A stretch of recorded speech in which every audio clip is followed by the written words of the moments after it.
An effective search process consists of 4 steps: identification, attraction, evaluation, and the successful acceptance of an offer. Knowing that your key role has been filled can feel like a weight has been lifted from your shoulders. But our experience has been that new employees who go through a structured onboarding program have a much faster ramp up to becoming a contributing and profitable member of the team. We would like to offer some specific suggestions of some next steps that can be taken prior to and immediately following your recent hire's upcoming start date. Our mission is not only to secure you the best candidate, but help retain that best candidate for the long term. As the candidate is going through the transition process, do not forget that the smallest gestures can make some of the biggest impacts. Upon acceptance of the offer, send a handwritten note to the candidate's home address, congratulating them on the new opportunity and articulating how the entire team is excited to have them on board. Include the spouse or significant other in the card as well. To go even further, send the note accompanied by a gift basket or a fruit bouquet, something the entire family could enjoy if appropriate. Consider equipping the candidate with some tools and resources that will continue to make them a competitive player within your organization. Purchase them an annual subscription to an industry-specific trade magazine or journal, or send them a book on leadership and management effectiveness. This is a great way to show the candidate you are taking an early interest in their learning and professional development.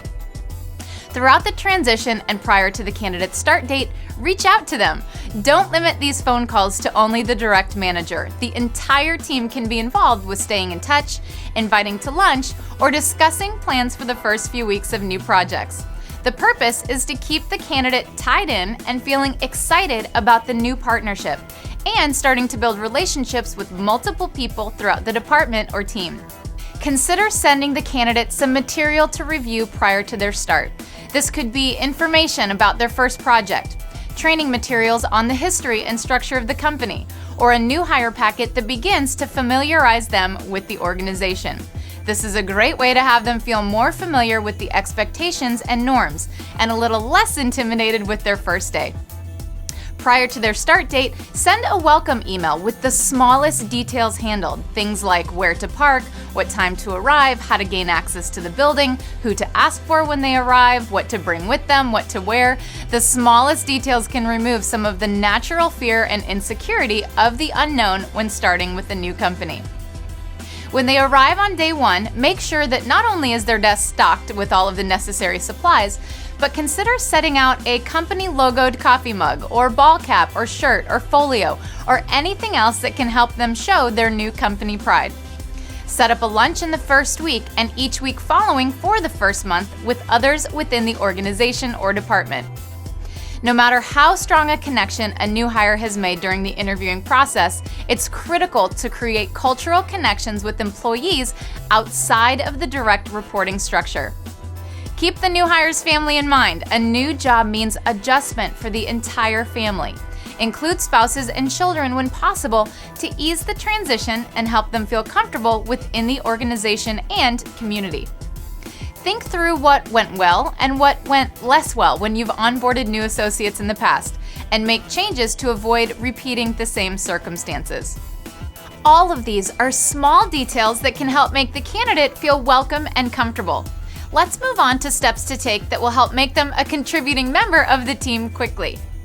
A primary responsibility of the hiring manager during the first few months is to help new hires build significant momentum during this transition.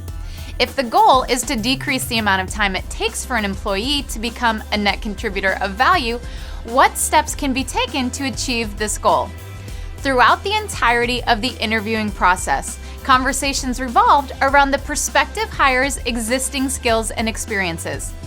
If those skills and experiences are what landed this individual in the new role, it will come as a surprise to most of them that a common mistake is to believe that they will be successful in the new role by simply continuing to do what they did in their previous role. Yes, common responsibilities will exist from organization to organization, but it is incredibly important to, in the first week, carefully examine and align daily expectations with existing skill sets. Think through what this individual was doing within their prior organization. What are the primary responsibilities that are different than their previous role? And what should the candidate do to develop those skills? Help a new associate embrace the feeling and fear of a steep learning curve. Sit down and talk through what it is they need to learn, by when, and with whose help.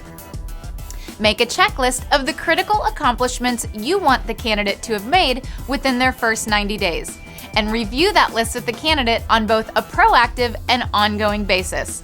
This partnership is a two-way street, so in addition to sharing feedback with the new hire, make sure they are comfortable providing feedback in return. Promises were made and expectations were set in terms of what the organization would provide the candidate. Understand what the candidate's perception is of those promises and expectations. Make sure they're realistic, make sure they're being followed through with, and make sure to gather insights early and often. An initial transition period lasts only a few months, but the goal of those few months should be to secure early wins. The challenge is that the term win can be a relative term. There must be mutual understanding of measurable objectives in the first few months. This will not only ensure accountability, but build faith from both sides that this is a successful and long-term fit. Eventually, strategic issues and redefined systems and restructuring of organizational goals can all be conquered. But first, it's necessary to build credibility in the short term to lay a foundation for long-term goals. These are but a few of the best practices that we can share with you during this time of change. We're excited for what this opportunity represents for both the candidate and your organization, and are here to continue to assist in the transition and onboarding process.